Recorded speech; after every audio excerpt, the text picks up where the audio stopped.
اس نے نا پر خاصا زور دیا۔ یوں بھی ڈیڈی کو مجھے ہائی کوالیفائڈ دیکھنے کا نہیں، دراصل شو آف کرنے کا شوق ہے۔ زباریہ اور فارینہ کو بھی انہوں نے زبردستی میڈیکل اور انجینئرنگ کی فیلڈ میں ڈالا تھا، محض اس لیے تاکہ لوگوں پر رعب ڈال سکیں کہ ان کی اولاد کتنی انٹیلیجنٹ ہے۔ وہ سخت برگشتہ ہو رہی تھی۔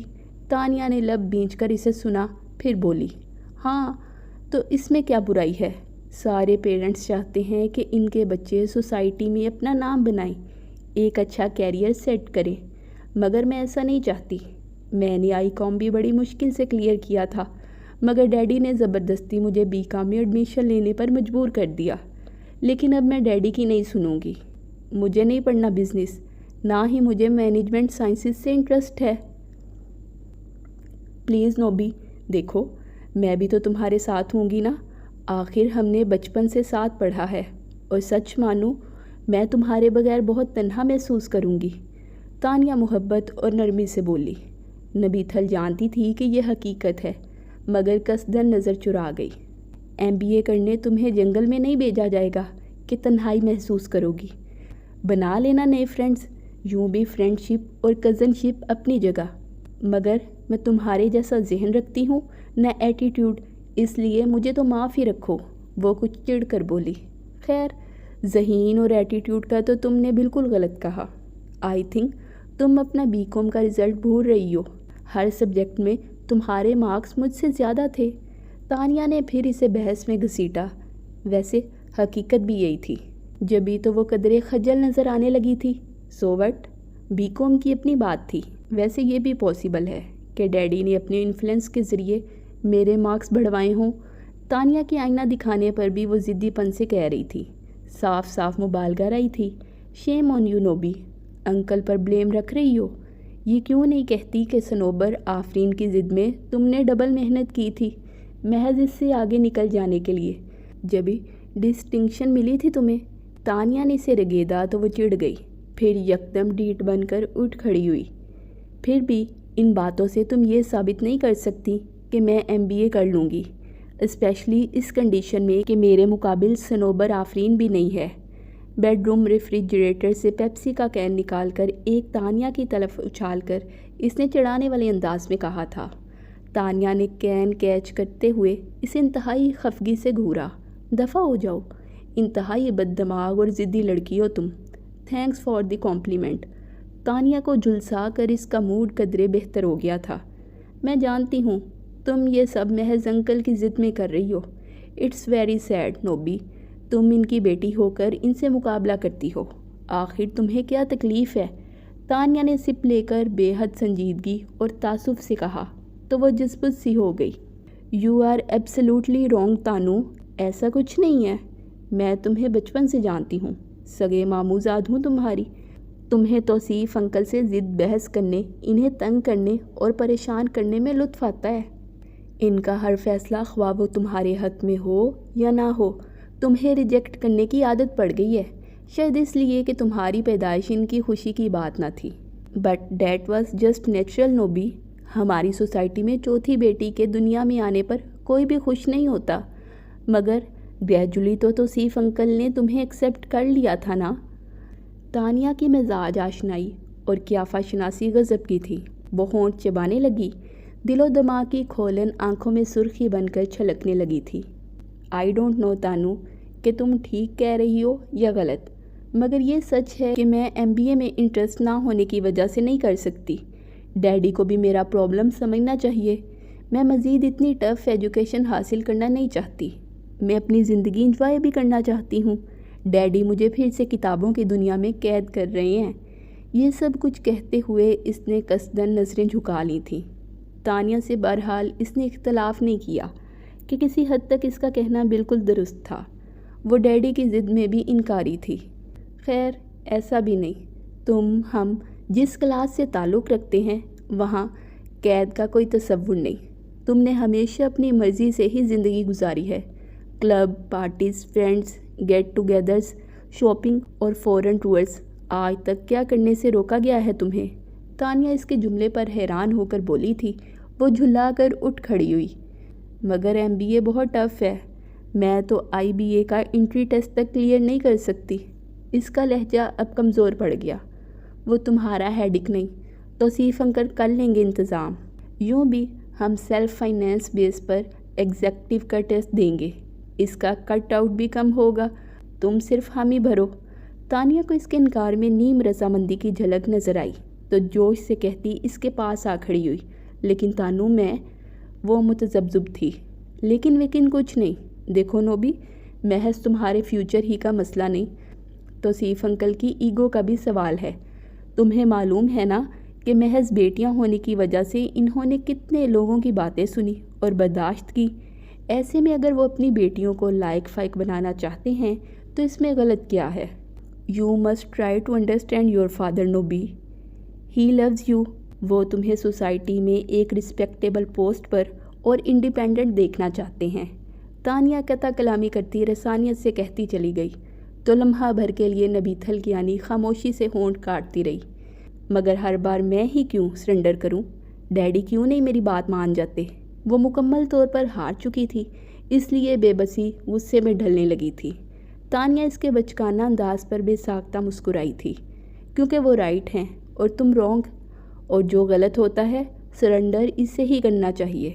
دیکھو نبیتھل، یہ زندگی ہمیں صرف ایک بار ملی ہے، لہٰذا اسے غیر ضروری ضد اور اکڑ میں آ کر ضائع نہیں کرنا چاہیے۔ توصیف انکل سے تمہارا اصولی اختلاف اپنی جگہ درست، مگر کیا تم اس بات سے انحراف کرو گی کہ وہ تمہارے حقیقی والد ہیں؟ انہوں نے ہمیشہ تمہارے فائدے کے لیے سوچا، بالفرض نہیں بھی سوچا تو بھی کیا ان کا کوئی عمل تمہارے فائدے پر اثر انداز ہوا ہے؟ نہیں نا؟ ان میں سے کسی بات سے بھی تم انکار نہیں کر سکتی۔ I am right?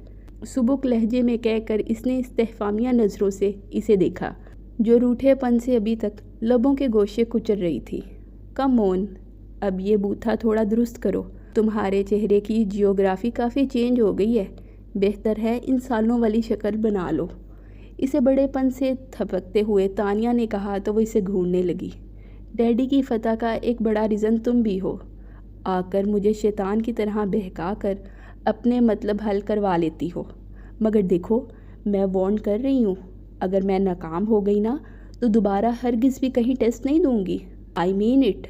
اس بار اس نے خاصی پختگی سے کہا تھا، اور اس کی پختگی کتنے گھنٹوں کی مار تھی تانیہ اچھی طرح جانتی تھی، اس لیے مسکان دبا کر تابع داری سے سر ہلا دیا۔ اب وہ اتنی بھی بچی نہ تھی۔ تانیہ کے انداز پر اسے مشکوک نظروں سے دیکھا، مگر ڈیڈی کے بلاوے کی اطلاع دیتی ملازمہ کی آواز نے اسے اپنی طرف متوجہ کر لیا۔ تانو، تم رکو، میں ڈیڈی کے پاس سے ہو کر آتی ہوں۔ اس نے تانیہ کو رکنے کا اشارہ کیا تو اس نے سکون کا سانس لیتے ہوئے فریج سے ایک اور کین نکال لیا۔ تھینکس گاڈ، اس الجبرا کے سوال سے تو نجات ملی۔ بظاہر سیدھی سادی ہے، مگر اپنے اندر بری طرح الجھا لیتی ہے۔ ٹھنڈی کولڈ ڈرنک کا سپ اس کی توانائی بحال کر گیا۔ پھر وہی ہوا جو توصیف کیانی نے چاہا۔ ابھی ان دونوں کا بی کام فائنل کا رزلٹ بھی آؤٹ ہوئے دیر نہیں ہوئی کہ ایک اور امتحان کی تیاری نے انہیں الجھا لیا۔ IBA سے انفارمیشن لٹریچر لانے کے لیے وہ دونوں ساتھ ہی گئیں، اور جب پلٹی تو ہمیشہ کی طرح ثانیہ جس قدر پرسکون تھی، وہ اسی قدر جلاہٹ کا شکار ہو رہی تھی۔ کمرے میں آتے ہی شروع ہو گئی، لگتا ہے ڈیڈی تو مجھے پڑھا کر گرے بالوں والی گرینی بنا دیں گے۔ یہ دیکھا ہے تم نے، ایسی خوفناک انگلش تو میرے اچھوں کو بھی نہیں آتی ہوگی۔ اس نے وہ کیب کا صفا گولا بنا کر تانیہ کو دے مارا، جو اس وقت جی میٹ میں محب تھی۔ کوئی خاص مسئلہ نہیں، انگلش نیوز پیپر پڑھو روزانہ، انگلش کے ساتھ ساتھ جنرل نالج بھی امپروو ہو جائے گی۔ ثانیہ مطمئن تھی۔ معاف رکھو، نیوز پیپر اور نیوز چینل نفرت کی حد تک برے لگتے ہیں مجھے۔ اس نے بآواز بلند انکشاف کیا تو تانیہ اسے دیکھ کر رہ گئی۔ وہ پورا دن تانیہ کا اسے سمجھاتے اور اس کا تانیہ کا دماغ چاٹتے گزرا۔ اگلی شام ڈیڈی نے اسے ڈرائنگ روم میں طلب کیا تھا۔ اس وقت وہ اپنے ہوم جم میں ایکسرسائز کر رہی تھی۔ لباس اور حلیہ قطعی اس قابل نہ تھا کہ کسی مہمان سے ڈرائنگ روم میں ملنے جایا جاتا، مگر اسے کسی بات کی پرواہ نہ تھی۔ اطمینان سے مصروف رہی، حتیٰ کہ تیسری بار بلاوے کے آنے پر وہ تولیے سے پسینہ خشک کرتی سیدھی ڈرائنگ روم میں جا داخل ہوئی۔ وہ لون سے گزر کے آئی تھی جہاں ابھی ابھی گیلی کھاد ڈالی گئی تھی جو جوگر سے چپک چکی تھی۔ ڈور میٹ پر رک کر اس نے جوتے صاف کرنے کی بھی زحمت گوارا نہ کی اور تیزی سے چلتی ڈیڈی کے سامنے آ رکی۔ توصیف کیانی کی جو ہی نظر اس پر پڑی، غصے اور ندامت سے ان کا چہرہ سرخ پڑ گیا۔ بیچ کلر کی سکن ٹائٹ ٹی شرٹ کے ساتھ بلیک ٹائٹس میں ملبوس اس کا پسینے سے بھیگتا وجود صاف چھپتے بھی نہیں، سامنے آتے بھی نہیں کی مکمل تفسیر تھا۔ لون کی کھاد اس کے نقش قدم بناتی اس کے پاس آ جمی تھی۔ اسٹریکنگ شدہ بال لچھوں کی صورت ادھر ادھر جھول رہے تھے۔ یس ڈیڈی، یو کالڈ می؟ ان کے احکامات سے بے نیاز وہ بڑی تابع داری سے پوچھ رہی تھی۔ توصیف کیانی نے مہمان سے نظر بچا کر اس انتہائی خوشمگی نگاہوں سے دیکھا۔ بے ساختہ سی مسکراہٹ اس کے لبوں کے گوشوں سے پھیلنے لگی۔ ان سے ملو، عراف احمد حسن، میرے بہت اچھے فرینڈ کے بیٹے ہیں۔ IBA میں فریش اپوائنٹ ہوا ہے ان کا، یہ تمہارے ٹیوٹر ہیں۔ بمشکل خود پر اور اپنے جلال پر قابو پاتے ہوئے انہوں نے اسے مخاطب کیا تو وہ قدرے چونک کر مڑی۔ اس کے بالکل دائیں طرف کلف زدہ کڑکڑاتے بلیک شلوار سوٹ میں ملبوس ایک وجیہ سراپا صوفے پر براجمان نظر آیا۔ واؤ! اس کے اندر ہی کسی نے بڑی ایمانداری سے داد دی، مگر بظاہر اس نے ڈیڈی کی طرف بڑی الجھی ہوئی نظروں سے دیکھا تھا۔ بٹ ڈیڈی، ابھی تو میری اسٹڈیز سٹارٹ بھی نہیں ہوئی، بلکہ میں نے فی الحال ڈھنگ سے اس پوائنٹ پر سوچا بھی نہیں کہ مجھے MBA کرنا ہے کہ اٹس اوکے نوبی، سوچنا آپ کا کام نہیں۔ میں نے فیصلہ کر لیا ہے کہ آپ کیا کریں گی۔ عراف بہت انٹیلیجنٹ ہے، مینجمنٹ سائنسز میں MS کے بعد یہاں واپس آیا ہے، یہ تمہیں گائیڈ کرے گا۔ اور عراف، یہ ہے میری بیٹی نبیتھل توصیف کیانی۔ BCom میں صرف چند مارکس سے اس کی پوزیشن آتے آتے رہ گئی۔ ڈیڈی نے اسے خوشمناک نظروں سے گھور کر خاموش رہو کی وارننگ دے دی تھی۔ وہ دانت پیستے ہوئے خود پر قابو پانے کی کوشش کرنے لگی۔ ڈیڈی بھی اس کی طرح بمشکل ضبط کر رہے تھے۔ عراف نے بہت سنجیدہ سی نظر اس پر ڈالی جو باپ کی طرف خفا خفا سی نظروں سے دیکھ رہی تھی۔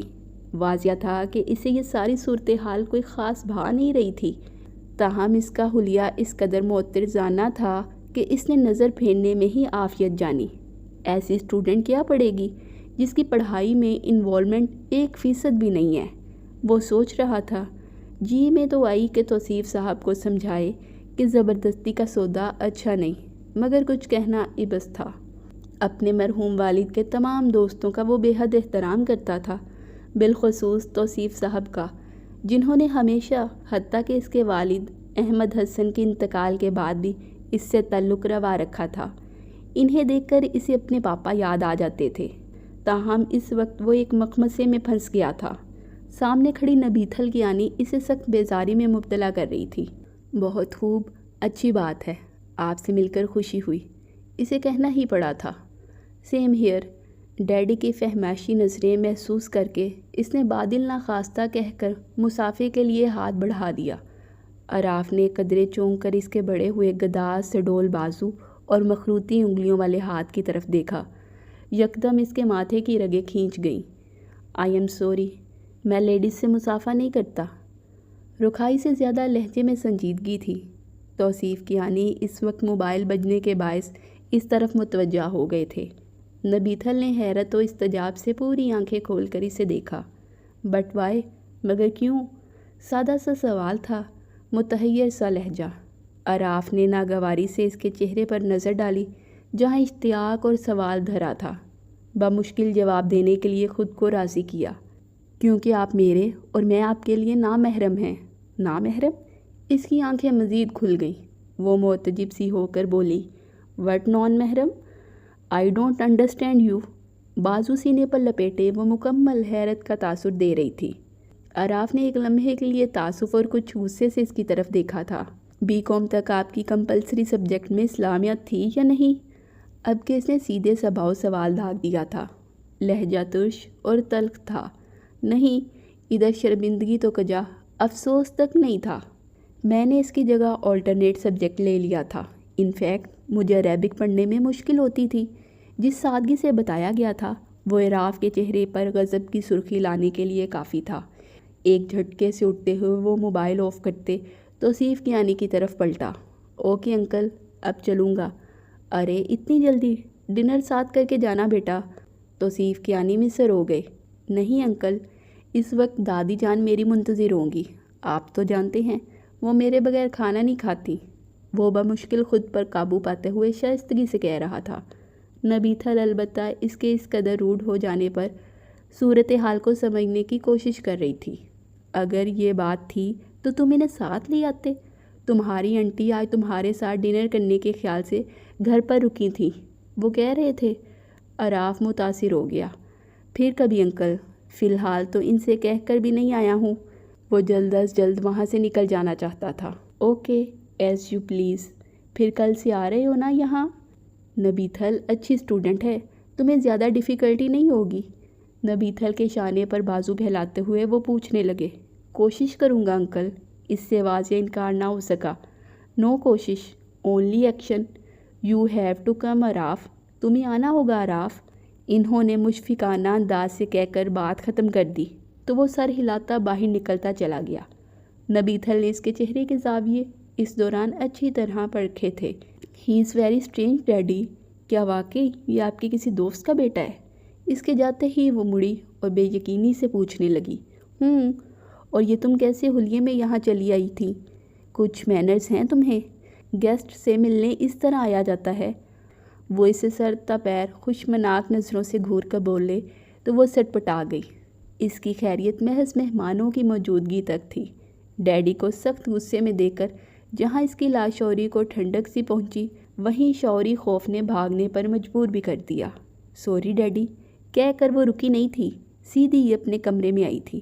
پھر بہت دیر تک اسے ڈیڈی کے گرجنے برسنے کی آوازیں آتی رہیں۔ توصیف صاحب کو کسی بیٹی نے اتنا نہیں ستایا تھا جتنا کہ نبیتھل ان کا ناک میں دم کیے رکھتی تھی۔ فارینہ، زباریہ اور مہوش ان کے اشاروں پر چلتی تھیں، یا شاید ان کی سوچ اور عمل کے زاویے اور دائرے توصیف کیانی جیسے ہی تھے کہ کم ہی ان سے اختلاف ہوتا تھا۔ تاہم فارینہ کو انجینئرنگ، زباریہ کو میڈیکل انہوں نے بالجبر پڑھایا تھا، اور انہوں نے بلا چوں چرا پڑھ بھی لیا تھا۔ پاس پیسہ ہو تو داخلہ فیس اور کتابوں سمیت بہترین سے بہترین ٹیچر بھی میسر آ سکتا ہے۔ تاہم ماوش نے CSS اپنی مرضی سے کیا تھا اور آج کل ہوم منسٹری میں اچھے عہدے پر فائز تھی۔ یہی وجہ تھی کہ شادی بھی ایک بیوروکریٹ سے کی۔ فارینہ کو اپنی فیلڈ کا بندہ مل گیا تھا، دونوں کمپیوٹر انجینئر تھے۔ البتہ زباریہ نے فی الحال منگنی پر اکتفا کر رکھا تھا۔ شادی FICS کے بعد طے تھی۔ آخر میں نبیتھل توصیف کیانی تھی جسے شروع دن سے ہی ڈیڈی نے نظر انداز کیا تھا، اور جب انہیں اپنی اس غلطی کا احساس ہوا تب تک نبیتھل ضدی اور خودسر ہو چکی تھی۔ اسے ہاسٹل بھیج کر سدھارنے کی کوشش کی گئی مگر وہ ہنوز ویسی ہی تھی۔ او لیول کے بعد وہ ہٹ درمی سے کانوینٹ چھوڑ کر چلی آئی تھی، اس لیے تانیہ کو اس کی نگراں مقرر کرتے ہوئے اسی کے کالج میں داخلہ دلوا دیا گیا، جس کا خاطر خواہ نتیجہ سامنے تھا۔ فطرتاً وہ بہت سادہ تھی اور یہ سب محض رد عمل کے طور پر کرتی تھی۔ عراف کو بھی انہوں نے اس لیے اسے پڑھانے کے لیے بلایا تھا کہ وہ اس کے انٹری ٹیسٹ کی تیاری کر سکے۔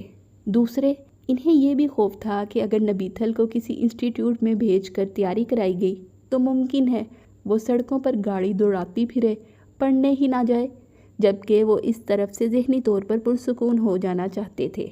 عراف کے کردار اور مزاج کو سامنے رکھتے ہوئے انہوں نے اسے نبیتھل کا ٹیوٹر مقرر کیا تھا۔ نبیتھل کو سدھارنے کی سخت ضرورت تھی اور عراف میں سرکش گھوڑوں کو سدھارنے والے تمام اوصاف موجود تھے۔ اگلے 2 دن انتظار میں ہی گزر گئے۔ توصیف صاحب 2 ہفتے کے لیے لاہور گئے ہوئے تھے، سو عراف سے باز پرس نہ کی گئی۔ نبیتھل کو خواہش تھی نہ ضرورت، بلکہ تانیہ کے لاکھ سمجھانے کا بھی اس پر اثر نہ تھا۔ فی الحال وہ جم اور ٹی شرٹ سے دل بہلاتی رہتی تھی۔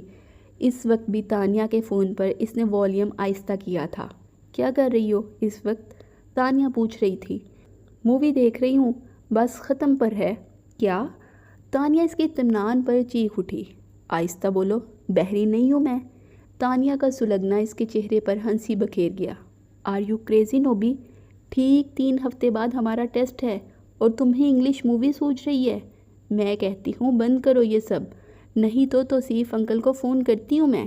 اور وہ تمہارے ٹیوٹر صاحب کہاں غائب ہیں؟ توصیف انکل کیا جیب میں ڈال کر ساتھ لے گئے ہیں انہیں؟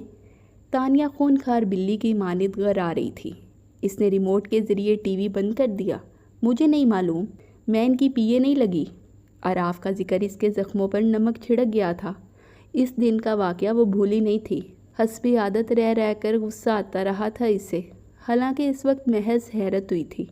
اچھا بکنا بند کرو، فوری میری طرف آ جاؤ، نہیں تو میں آ رہی ہوں۔ تانیہ کے تیور خطرناک ہو رہے تھے۔ اس نے ایک لمحے کے لیے سوچا گھر میں بور ہونے سے بہتر ہے کہ چلی ہی جائے۔ ممی کچھ دیر پہلے ہی اسے اسٹڈی میں چھوڑ کر گھر سے باہر گئی تھیں، جن کے جاتے ہی اس نے لاؤنج کی راہ لی تھی، مگر اب بوریت محسوس ہوئی تو فیصلہ کرتے ہوئے بولی، نہیں تم رکو، میں آ رہی ہوں۔ اپنے ہینڈز آؤٹس لیتی آنا۔ اس نے حکم دیا تو وہ برے برے منہ بناتی اٹھ گئی، گویا وہاں بھی بور ہی ہونا تھا، اور ایسا ہی ہوا تھا۔ تانیہ سے زبردستی اسٹڈی میں لے گئی تھی۔ دوسرے دن خلاف توقع عراف کی آمد کی اطلاع ملی تو اس نے کوفت سے رسٹ واچ پر نظر ڈالی۔ شام کے 5 بج رہے تھے، یعنی شام کی بربادی ہونے والی تھی۔ وہ جم جانے کا ارادہ ترک کرتی باوقت خود کو مناتی لیونگ روم میں چلی آئی، جہاں ممی عراف کے ساتھ چائے پیتے ہوئے باتیں کر رہی تھیں۔ ہیلو، لٹ مار انداز میں کہتی وہ ممی کے قریب جا ٹکی۔ ہیلو بیٹا، کہاں تھی تم؟ کب سے عراف آیا بیٹھا ہے۔ ممی نے نزاکت سے اس کا گال چھوا تو وہ آئیں بائیں شائیں کرنے لگی۔ اوکے، اب تم پڑھو، میں چلوں گی۔ عراف مائنڈ مت کرنا۔ ممی اس سے کہتے کہتے عراف کی طرف مڑی تو وہ سادگی سے مسکرا دیا۔ ممی کے جانے کے بعد کچھ دیر کمرے میں خاموشی گونجتی رہی، جسے عراف نے ہی توڑا۔ پڑھنے میں کتنا انٹرسٹ ہے آپ کا؟ وہ غالباً بولنے کے لیے موضوع تلاش کر رہی تھی کہ سوال کر دیا گیا تھا۔ ناگواری کی ایک لہر اس کے چہرے پر آ کر گزر گئی۔ شاید 1% بھی نہیں۔ اس نے صاف گوئی سے کہا تھا، تو کیوں پڑھنا چاہتی ہیں؟ عراف کا لہجہ واضح طور پر چبھتا ہوا تھا۔ ڈیڈی کی خواہش ہے۔ وہ ٹھیک ٹھاک جھلا گئی۔ عراف کی بھاری آواز گونجی، تو چلیں سٹارٹ کریں۔ ریفرنس بکس کہاں ہیں آپ کی؟ وہ سنجیدگی سے بولا تو اسے اپنی حماقت کا احساس ہوا۔ فوراً اٹھ کر کھڑی ہوئی۔ ابھی لاتی ہوں، کہہ کر وہ غائب ہو گئی تھی۔ 10 منٹ اسی طرح گزر گئے۔ عراف نے بے حد ضبط کرتے ہوئے تیسری بار رسٹ واچ پر نظر دوڑائی، اور ابھی وہ واپس جانے کا فیصلہ کرنے ہی لگا تھا کہ وہ بھاگتی ہوئی چلی آئی۔ آئی ایم سوری، میرا فون آ گیا تھا۔ پھولی پھولی سانسوں کے بیچ اس نے بمشکل کہا تو عراف کے ماتھے پر شکنیں پڑ گئیں۔ دیکھیے نبیتھل، میں کوئی فارغ یا بیکار آدمی نہیں ہوں کہ اس طرح آپ میرا وقت ضائع کریں۔ انکل کے کہنے پر اپنا شیڈیول بڑی مشکل سے میں نے چینج کیا ہے، ورنہ میرے پاس اتنا ٹائم نہیں ہوتا کہ ادھر ادھر ٹیوشنز پڑھاتا پھروں۔ آپ یا تو بہت ہی لاپرواہ لڑکی ہیں یا پھر پڑھنا ہی نہیں چاہتی۔ وہ بلا تمہید صاف اور کھردرے لہجے میں بولتا گیا۔ نبیتھل کو غصہ تو بہت آیا کہ اس طرح کا لہجہ سوائے ڈیڈی کے برداشت کرنے کی سے عادت تھی نہ تجربہ، مگر اپنی زیادتی اور ڈیڈی سے شکایت ہو جانے کے خوف کے باعث لہجے پر قابو پایا۔ میں نے ایکسکیوز تو کیا ہے نا، اب کیا جان لے کر چھوڑیں گے؟ بڑا ہی بے تکا انداز تھا۔ عراف کا پارا چڑھ گیا۔ یہ آپ بات کس ٹون میں کرتی ہیں؟ کچھ مینرز ہیں آپ کو کہ نہیں؟ کیسی لڑکی ہیں آپ؟ نہ پہننے اوڑھنے کا سلیقہ ہے، نہ ترتیب و توازن۔ اس پر اخلاق بھی ایسا کہ بندہ 7 سلام جھاڑ کر چلتا بنے۔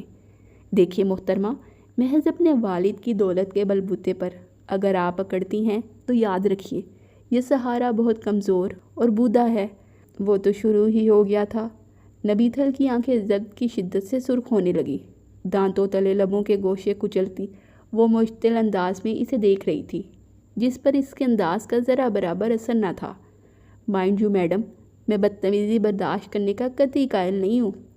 عراف کا لہجہ ناقابل برداشت حد تک توہین آمیز اور رعونت زدہ ہو گیا، تو وہ بھی برداشت نہ کر سکی۔ اور میں بھی اتنی باتیں سننے اور برداشت کرنے کی عادی نہیں۔ آپ ڈیڈی کے فرینڈ کے بیٹے ہیں، اس لیے لحاظ کر لیا، ورنہ میری بدتمیزی ابھی آپ نے دیکھی نہیں۔ یوں بھی آپ میرے ٹیچر ہیں، ہسبینڈ نہیں کہ مجھے میری غلطیوں پر ڈانٹیں۔ بنا سوچے سمجھے بولنے کی تو اس کی پرانی عادت تھی، مگر عراف کو اس کا آخری جملہ کسی تازیانے کی طرح لگا تھا۔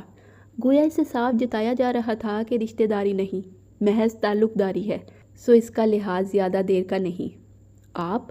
اس کا تحمل جواب دینے لگا تھا، جس کی بے باکی اور بے فکری سے وہ اتنی بڑی بات کہہ گئی تھی۔ عراف کا چہرہ سرخ پڑ گیا تھا۔ اسے سن کر وہ شاید جلال کے عالم میں اٹھ کھڑا ہوا تھا۔ جانے کے لیے قدم اٹھائے تو اسے یکدم احساس ہوا کہ وہ کیا کر گئی ہے، مگر معذرت کرنے کا تو سوال ہی پیدا نہیں ہوتا تھا۔ لہٰذا جھنجھلائے ہوئے لہجے میں عقب سے پکار کر بولی، کہاں جا رہے ہیں؟ ڈیڈی نے آپ سے مجھے پڑھانے کے لیے کہا تھا۔ جس دن پڑھنا ہو انکل سے کہہ دیجیے گا، وہ کسی اور کا انتظام کر لیں گے۔ وہ معاف کرنے کا قطعی روادار نہیں لگ رہا تھا، سو انتہائی سرد اور خشک لہجے میں کہتا تیزی سے دہلیز پار کر گیا۔ وہ ہونٹ کاٹتی رہ گئی۔ تعصب کے ساتھ ڈیڈی کے متوقع رویے کی دہشت نے اس کا خون خشک کر ڈالا تھا۔ ڈیڈی کی متوقع ڈانٹ سے بچنے کا واحد حل اسے یہی نظر آیا تھا کہ ممی سے بات کی جائے، کیونکہ 3 دن بعد وہ واپس آنے والے تھے۔ سو اپنا سارا غصہ اور بیزاری ایک طرف ڈال کر وہ ممی کے پاس چلی آئی۔ گو کہ دل سے اسے اپنی غلطی کا اتنا افسوس بھی نہ تھا، مگر بس ڈیڈی کا خوف حاوی تھا۔ آخر تم کب سدھرو گی نوبی؟ کوئی نہ کوئی مشکل کھڑی کرتی رہتی ہو۔ تمہیں اندازہ ہے کہ تم مجھے اور توصیف کو کس قدر ٹینس کرتی ہو؟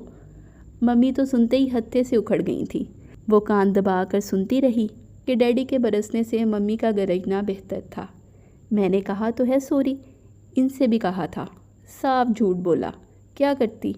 ان کی بات پر اتنا غصہ آ گیا تھا کہ حد نہیں۔ آپ کو نہیں معلوم ممی، انہوں نے مجھے کتنی باتیں سنائی تھیں۔ اپنی بے گناہی میں وہ بہت کچھ کہنا چاہ رہی تھی کہ انہوں نے ٹوک دیا۔ میں تمہیں اچھی طرح جانتی ہوں، تمہاری حرکتیں ہی ایسی ہیں کہ بندہ اپنے ٹیمپر لوز کر جائے۔ فرسٹ ٹائم تم جس طرح ملی تھی عراف سے، بتایا تھا توصیف نے مجھے۔ ممی کا لہجہ اور نگاہیں دونوں سخت تھیں۔ وہ قطعاً شرمندہ نہ ہوئی، ڈھیٹ پن سے کھڑی ان کی سنتی رہی، پھر بیزاری سے بولی، وہ سب ٹھیک ہے ممی، مگر اب کچھ کریں؟ ڈیڈی کو واپس آ کر اگر یہ سب پتہ چلا تو so what does it make difference to you? تمہیں تو اپنی فضول ایکٹیویٹیز جاری رکھنے سے انٹرسٹ ہے، چاہے ہمیں کتنی ہی شرمندگی اٹھانی پڑے۔ وہ غصے سے بولی تو وہ جھلا کر مایوسی سے پیر پٹکتی باہر چلی آئی۔ ممی سے کہنے پر بھی کوئی فرق نہیں پڑا تھا، مسئلہ جوں کا توں تھا۔ ایک دن اور اسی طرح گزر گیا۔ اب جو کچھ کرنا تھا اسے ہی کرنا تھا۔ ناچار ڈیڈی کے روم سے جا کر عراف کا نمبر تلاش کیا، اور ابھی سے فون کر ہی رہی تھی کہ ملازم کی تقلید میں وہ اس کے کمرے تک چلا آیا تھا۔ چہرے پر سختی اور جلال دھرا تھا۔ اسے اچانک سامنے پا کر وہ سارا غصہ بھول کر بے ساختہ خوش ہو گئی۔ سر آپ آ گئے؟ میں ابھی آپ کو ہی کال۔ یکدم اسے احساس ہوا تو دانتوں تلے زبان داب لی۔ عراف کا موڈ خاصا آف تھا، اس لیے نظر انداز کر کے صوفے پر بیٹھ گیا۔ یقیناً ممی نے اسے کال کر کے بلایا تھا۔ کمال ہے، اس دن کا غصہ اب تک باقی ہے۔ بڑبڑاتے ہوئے اس نے بیڈ روم ریفریجریٹر سے ٹھنڈی کولڈ ڈرنک نکالی اور اس کے پاس چلی آئی۔ لیجیے سر۔ عراف نے کچھ چونک کر نظر اٹھائی تو دوسرے ہی لمحے اس کے چہرے پر مزید تناؤ آ گیا تھا۔ ان فارمیلٹیز میں پڑھنے کی ضرورت نہیں، کتابیں لاؤنج میں لے آئیں۔ وہ نخوت سے بولا تو وہ اپنے خوشگوار موڈ کی بدولت کندھے اچکاتی کتابوں کے ریک کی طرف بڑھ گئی۔ پھر وہ دن نسبتاً بہتر گزر گیا۔ عراف کے موڈ کے پیش نظر وہ خاموش اور سنجیدگی سے پڑھتی رہی۔ اس کی دلچسپی محسوس کر کے دھیرے دھیرے سے عراف بھی نارمل ہو گیا۔ اگلا ایک ہفتہ کافی تیزی سے گزرا تھا۔ توصیف صاحب نے واپسی پر اسے مصروف دیکھ کر سکون کا سانس لیا تو خلاف عادت وہ خوش سی ہو گئی، ورنہ ہر مرتبہ تو انہیں پریشان کر کے اسے کوئی خاص ضرور ملتا تھا۔ عراف کے پڑھانے کا انداز تھا کہ اس نے پڑھنے میں دلچسپی لینی شروع کر دی۔ تانیہ خاصی حیران مگر مطمئن تھی۔ وہ خلاف معمول فرما برداری سے پڑھائی میں لگ گئی تھی۔ نبیتھل کے ذہن کی پرواز اتنی تھی ہی نہیں کہ ڈیڈی کے اس فیصلے کی جڑ تک پہنچتی۔ بس یہی سمجھا کہ عراف کی قابلیت سے متاثر ہو کر ڈیڈی نے اس کا ٹیوٹر منتخب کیا ہے، جس کی دوسری طرف عراف کے لیے اسے برداشت کرنا ایک مارکا ہی تھا۔ لباس سے لے کر مزاج تک کوئی قدر بھی ایسی نہ تھی جو مشترک ہوتی یا قابل برداشت گردانی جاتی۔ اسے تو حیرت ہوتی کہ آخر نبیتھل کی تربیت کس نہج پر کی گئی تھی۔ کوئی احساس اسے چھو کر نہیں گزرتا تھا۔ اپنی کوتاہیوں پر شرمندہ ہونا تو درکنار، وہ تو سرے سے انہیں تسلیم ہی نہیں کرتی تھی۔ بات بے بات بحث کی عادت بھی پختہ تھی، اور سب سے ناقابل برداشت اس کی بے فکری اور لاؤبالی پن تھا۔ وہ تو اپنی نسوانیت کے وقار تک سے مبرہ نظر آتی تھی۔ کیا کہنا چاہیے، کسے کہنا چاہیے اور کیسے کہنا چاہیے، ان 3 نقطوں پر تو غالباً کبھی سوچنے کی زحمت اور ضرورت محسوس ہی نہیں کی گئی تھی۔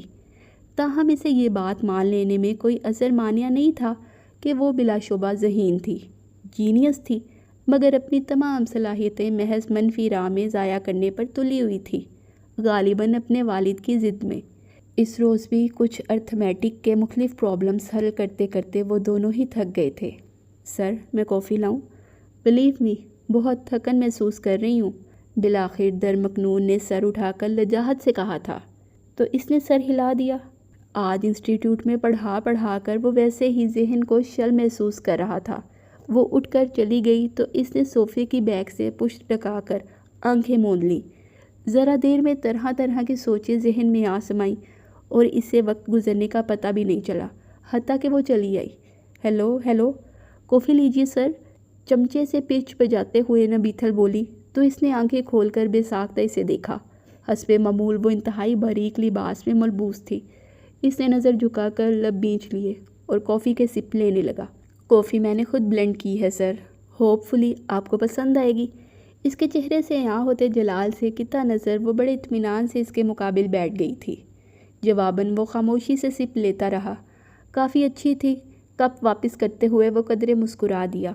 مقصد اس کی حوصلہ افزائی کرنا تھا جو اس کے تبصرے کے منتظر بیٹھی تھی۔ تھینک گاڈ آپ کو اچھی لگی۔ تانو تو فضول میں ہی ہمیشہ برائی کرتی ہے۔ ویسے سر، آپ خود بہت اچھے ہیں۔ میں نے آپ جیسے مہربان لوگ بہت کم دیکھے ہیں۔ I am really impressed by you. خوش ہو کر کہتے کہتے وہ کچھ سنجیدہ ہو چلی تھی۔ اراف نے قدرے چونک کر اس کی طرف دیکھا جس کے چہرے پر سادگی اور سنجیدگی رقم تھی۔ وہ خاموش رہا تو وہ کچھ جھجکتے ہوئے کہنے لگی، ویسے سر، آپ نے میرے اس دن والے مس بیہیو پر مجھے ایکسکیوز تو کر دیا ہے نا؟ میں ریلی اس دن بہت ہارش ہو گئی تھی۔ I am sorry for that. اس کی توقع کے برعکس وہ معذرت کر رہی تھی۔ اراف کے لبوں پر مبہم سی مسکراہٹ تیر گئی۔ اٹس آل رائٹ، غلطی پر نادم ہو جانا ہی اصلاح کی پہلی سیڑھی ہے۔ آئی ہوپ آئندہ آپ کیئرفل رہیں گی۔ اس کا انداز مربیانہ تھا۔ Hope so. ان فیکٹ مجھے غصہ بہت جلدی آ جاتا ہے، اور سچ تو یہ ہے کہ میں پڑھنا نہیں چاہتی تھی، اس لیے سارا غصہ آپ پر نکال دیا۔ بعد میں مجھے بہت افسوس بھی ہوا، مگر آپ میری توقع سے زیادہ اچھے نکلے۔ میں سمجھی تھی ڈیڈی کے دوست کے بیٹے ہوں گے تو پھر ڈیڈی ہی کی طرح کے ہوں گے، وہ صاف گوئی سے کہہ رہی تھی۔ لہجے میں ہلکا سا طنز بھی تھا۔ اور آپ کے ڈیڈی کیسے ہیں؟ ڈکٹیٹر، فیوچر لارڈ اور انتہائی روڈ قسم کے۔ گو کے روڈ آپ بھی لگتے ہیں، مگر اتنے ہیں نہیں۔ یہ سارا پروفیسری کا چکر ہے، بندے کو روب ڈالنے کی عادت پڑ جاتی ہے۔ وہ بڑے شگفتہ موڈ میں تھی۔ اراف بے ساختہ مسکرا دیا۔ تو گویا آپ نے واقعی میرا ہرٹنگ رویہ دل سے بھلا دیا۔ چلیے اس بات پر ہاتھ ملائیے۔ اس کی مسکراہٹ پر وہ چہکنے لگی تھی، پھر یکدم ہی کچھ خیال آیا تو ہاتھ واپس کھینچ لیا۔ اوہ سوری، میں بھول گئی، نامحرم۔ ہونٹوں پر پھیلنے والا تبسم بمشکل دباتے ہوئے اس نے کہا تو اراف سنجیدہ ہو گیا۔ نامحرم پر خاصا زور دیا گیا تھا۔ چلیے آج جی کے ڈسکس کر لیتے ہیں۔ یکدم وہ ہینڈ آؤٹس کی طرف متوجہ ہوا تو وہ بھی خالی کپ رکھ کر اٹھی اور بڑے بے تکلف انداز میں بالکل اس کے پہلو میں آ بیٹھی۔ انداز میں بے پرواہی تھی۔ 1 سیکنڈ میں اس کے قریب ٹکتے ہوئے اس نے اپنی کوہنی اراف کے گھٹنے پر ٹکا کر چہرہ میز پر رکھے نوٹس پر جھکا دیا تھا۔ اراف کو قطعاً اندازہ نہیں تھا کہ وہ یوں آ بیٹھے گی۔ یک لخت وہ پیچھے ہٹا۔ مس نبیتھل، واٹ از دس؟ اپنی سیٹ پر واپس جائیے۔ اس قدر خشونت سے بھرا قہر ڈھاتا لہجہ تھا کہ وہ ہڑبڑا کر پیچھے ہٹی۔ اراف کی شرربا نظریں اس پر تھیں۔ بے ساختہ اس نے زبان سے سوکھے لبوں کو تر کیا۔ واٹس ہیپن سر؟ اس کی لائٹ براؤن چہکتی آنکھیں حیرت سے کشادہ ہو گئی تھیں۔ میں نے کہا کہ اپنی سیٹ پر جائیے۔ یہ کوئی طریقہ ہے کسی میل کے ساتھ بیٹھنے کا؟ آپ کو ذرا سی بھی عقل ہے کہ نہیں؟ اتنی عمر کیا آپ نے اسی طرح گزاری ہے؟ وہ بری طرح چراغ پا ہو رہا تھا اور نبیتھل کے لیے اسے سمجھنا مشکل تھا۔ پلیز سر، ایسا کیا ہو گیا؟ میں تو اپنے فرینڈز اور کزن کے ساتھ اسی طرح بیٹھتی اٹھتی ہوں۔ آپ ہمارے فیملی فرینڈ ہیں، اگر میں آپ کے پاس بیٹھ گئی تو اس میں کیا حرج ہے؟ آفٹر آل میں آپ کی کوئی فارمل اسٹوڈنٹ تو نہیں، نہ ہی یہ کوئی اسکول یا کالج ہے۔ اٹس مائی ہوم سر، وہ کچھ تعجب اور کچھ خفگی سے کہہ رہی تھی۔ عراف کی آنکھیں شدت ضبط سے سرخ ہونے لگیں، گویا نہ غلطی کا احساس تھا نہ اس کے نتائج کا علم۔ ایسے بے خبری محض لا علمی کے کھاتے میں نہیں ڈالی جا سکتی، یہ تو فطرت کے ساتھ کھلا چیلنج تھا۔ آئی نو کہ یہ آپ کا گھر ہے، مگر اس کا مطلب یہ نہیں کہ آپ عقل و خود کو ہاتھ سے جانے دیں۔ دیکھیے مس نبیتھل، زندگی اس طرح نہیں گزاری جا سکتی جس طرح آپ جی رہی ہیں۔ فطرت کے قانون کو سمجھیں اور اپنی اصلاح کریں۔ یاد رکھیں، مرد اور عورت جب تنہا ہو تو ان کے درمیان صرف شیطان ہوتا ہے۔ Do you understand this? بمشکل وہ اپنے جلال پر قابو پا سکا تھا، نرمی سے بولا۔ نبیتھل نے پہلے تو غور سے اسے سنا اور جب سمجھا تو اس کی آنکھوں سے چنگاڑیاں پھوٹنے لگیں۔ دس از ان لمٹ سر، آپ یا تو مجھے مس انڈرسٹینڈ کر رہی ہیں یا خود کو misjudge. You are my teacher and teacher student, class fellow, doctor patient, colleagues, cousins, friends, یہ سب محض تعلقات کے نام ہیں۔ دراصل یہ عورت اور مرد کے مابین رابطے کی کڑیاں ہیں اور ان رابطوں کو بے لگام نہیں چھوڑنا چاہیے۔ مجھے نہیں سمجھ آ رہا کہ ایک لڑکی ہو کر آپ اس انتہائی حساس پہلو سے کس طرح صرف نگاہ کر سکتی ہیں۔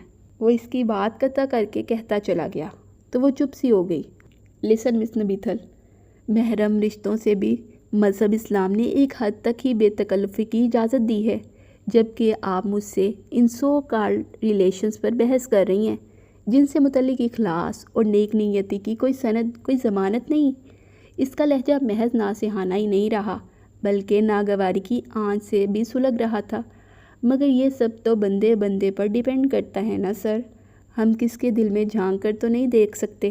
یوں بھی میرا ویو آف تھنکنگ تو یہی ہے کہ گڈ مائنڈ گڈ فائنڈ، ہم اچھے ہوں گے تو سب اچھے ہو جائیں گے۔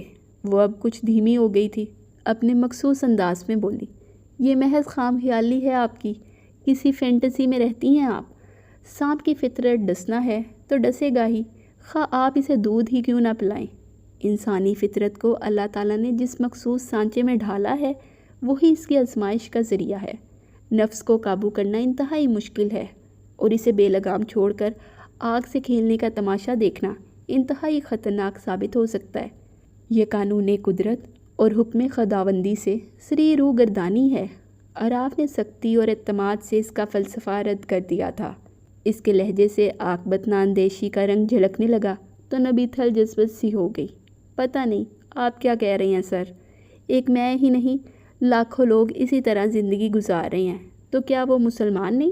میں نے یہ نہیں کہا، بلا شبہ بہت سے لوگ عقائد کی روح سے تو مسلمان ہیں مگر عملاً وہ اس دین فطرت کی روح سے کوسوں دور ہیں۔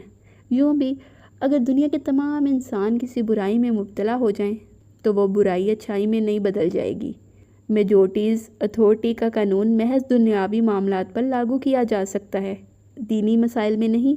غلط غلط ہے اور صحیح صحیح ہے، خواہ اس کا ماننے والا دنیا میں صرف فرد واحد ہی کیوں نہ ہو۔ اکثریت کی بے راہ روی کو سند بنا کر آپ نہ صرف اپنے حق میں برا کر رہی ہیں بلکہ آنے والی نسل کی تباہی کا لاشعوری طور پر آغاز بھی کر چکی ہیں۔ نبیتھل کا اثر اسے آتشی بھالے کی طرح لگا تھا۔ مدل اللہجے میں بولا تو اس کے استدلال اور جامعہ نکات پر مشتمل گفتگو نبیتھل کو لاجواب کر گئی، مگر لاجواب ہونا قائل ہونے کی دلیل نہیں۔ شاید اسی لیے وہ کچھ اٹک کر کہنے لگی تھی، پلیز سر، آپ مجھے مس انڈرسٹینڈ کر رہے ہیں، میں کوئی ایکسکیوز پیش نہیں کر رہی تھی، محض یہ بتا رہی تھی کہ آج کے اس ہائی ٹیک دور میں، اس کمپیوٹر ایج میں ایسی باتیں کون سوچتا ہے؟ لوگوں کے پاس اتنا ٹائم نہیں ہے کہ اس مشکل میں پڑ کر رہ جائیں۔ آج مرد و عورت ساتھ مل کر شانہ بشانہ کام کر رہے ہیں۔ اگر وہ سب آپ کی طرح سوچنے لگیں تو وومن لبرٹی اور women's freedom of speech and work کا تو کانسیپٹ ہی ختم ہو جائے، اس کنٹری کی پروگریس رک جائے گی۔ نبیتھل کا انداز سادہ تھا۔ تو یہ کانسیپٹ آیا کہاں سے ہے؟ سوسائٹی کی بیلنس کیا ہے؟ ملک کی ترقی میں مرد عورت کے کردار کی اصل تعریف کہاں گم ہو گئی ہے؟ کچھ جانتی بھی ہیں آپ؟ محترمہ، یہ مرد و عورت کے شانہ بشانہ کام کرنے کا تصور در حقیقت ان آزاد اور ترقی یافتہ، در پردہ، بے راہ رو اور انحطاط پذیر معاشرے سے کسی وائرس کی طرح ہمارے معاشرے میں سرایت کر گیا ہے جو اسلام سے دور ہیں۔ معاشرے کا توازن عورت و مرد کی فطری ذمہ داریوں کو پورا کرنے کا نام ہے۔ عورت کا کام ہے گھر میں رہ کر گھر کی دیکھ بھال کرنا اور بچوں کی اچھی تربیت کرنا، جبکہ کسب معاش مردوں کا شعبہ ہے۔ عورت کا گھر سے باہر کھینچ کر لانا آپ کے نزدیک ترقی پسندی ہوگی، جبکہ میں اسے عاقبت ناندیشی اور فطرت کے خلاف ورزی گردانتا ہوں۔ وہ الگ بات کہ اگر کسی عورت کے لیے کوئی کمانے والا نہیں اور اسے جاب کرنی پڑے یا اپنے شوہر کی ہیلپ کرنی ہو۔ دھیمے لہجے میں وہ انتہائی معتدل انداز اختیار کیے ہوئے تھا۔ نبیتھل نے کچھ حیرت سے اس کی طرف دیکھا۔ یہ فلسفہ، یہ انداز فکر، اسے ایک لمحے کو شبہ ہوا، کیا واقعی یہ شخص ایم ایس ہے جس کی ساری زندگی اسی شہر میں گزری ہے، جس نے یورپ سے ڈگریاں لے رکھی تھیں؟ تو گویا آپ کا مطلب عورت کو گھر میں ایک ڈسپوزیبل ٹیشو کی طرح پھینک دینا چاہیے، اس کی صلاحیتوں اور ذہانت کو زنگ لگا دینا چاہیے، محض اسے فیملی بڑھانے کی مشین سمجھ کر، اور اس کی تعلیم کو میل شونزم کے گھٹیا فلسفے تلے دبا دینا چاہیے؟ How conservative you are! مجھے تو یقین نہیں آ رہا سر کہ آپ نے اس سینچری میں آنکھ کھول لی ہے۔ اس صدی میں آنکھ کھولنے کا مطلب یہ تو نہیں کہ انسان اپنے مذہب کو دقیانوسی سمجھ کر رد کر دے۔ کیا آپ کو علم نہیں کہ مذہب اسلام قیامت تک کے لیے انسانوں کے لیے لازم کر دیا گیا ہے؟ قرآن میں رب کریم کا ارشاد ہے، آج کے دن ہم نے تمہارا دین مکمل کر دیا اور تم پر اپنی نعمت کو تمام کر دیا۔ تو وہ دین جو تکمیل پا چکا، آپ اس میں کس قسم کی تبدیلی کی منتظر ہیں؟ رسانیت سے کہتے ہوئے اس نے حتی الامکان طنز سے پرہیز کیا۔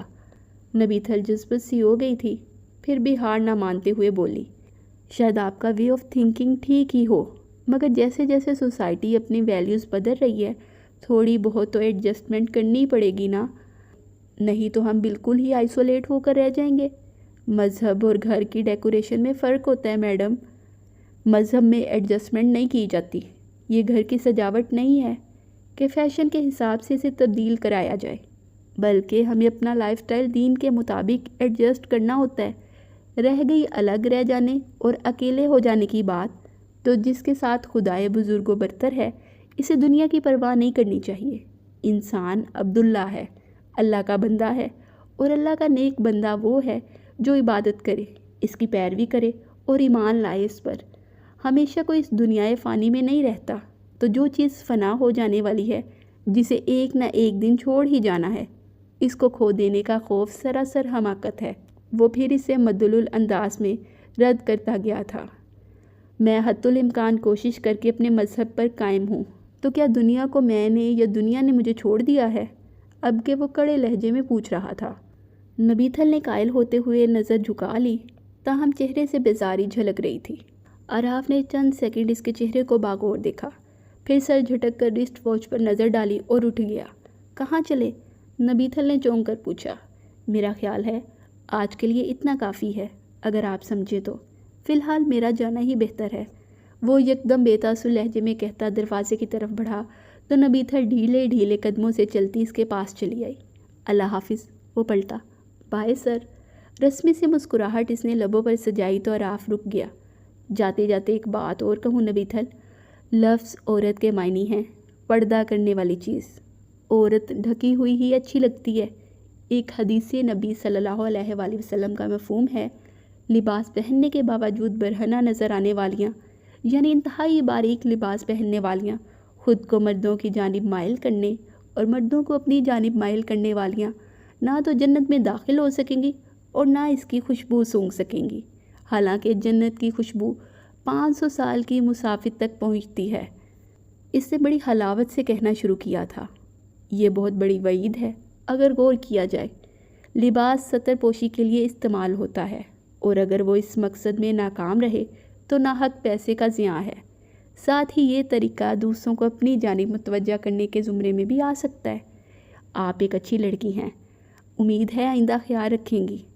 دھیمے لہجے میں کہہ کر وہ تو چلا گیا، مگر نبیتھل کو جیسے بھڑکتی آگ میں دھکیل گیا۔ یقیناً اس پر ہی چوٹ کی گئی تھی، وہ بری طرح سلگ کر رہ گئی۔ دھڑ دھڑ کرتی جس وقت اپنے کمرے میں آئی، اس کے اعصاب بری طرح چٹک رہے تھے۔ ڈیم اٹ، اسٹوپڈ، اپنے آپ کو سمجھتا کیا ہے؟ بہت نیک ہے، پارساں ہیں، لیکچر جھاڑتے ہیں، حدیثیں سناتے ہیں۔ ایک ایک کر کے چیزیں کارپیٹ پر پھینکتے ہوئے وہ حسب معمول اپنا غصہ نکال رہی تھی کہ بے ساختہ نظر ڈریسنگ ٹیبل کے آئینے پر پڑی۔